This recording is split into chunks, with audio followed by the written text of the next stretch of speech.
मियाँ रियाज अहमद काठिया रईसा मुराद के काठी जिला साहिवाल शहर सवार आजम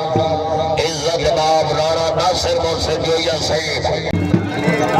बिस्मिल्लाह जी खान मुन्ने खान बलोच जिंदाबाद खान जैल खान बलोच खुश आमदीद वेलकम जैसी मरीम साहब जिंदाबाद मार साहब मोल साहब जिंदाबाद सर खुश आमदीद हाजी साहब मोल साहब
डिवीजन फैसलाबाद शहर सवार हाजी मोहम्मद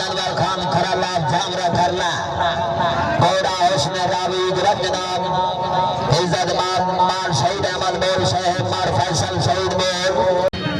ये सब कोई करवा फैसला जिंदगी ना बन के इसके माने भर करके मेरी निगम जमा दी गई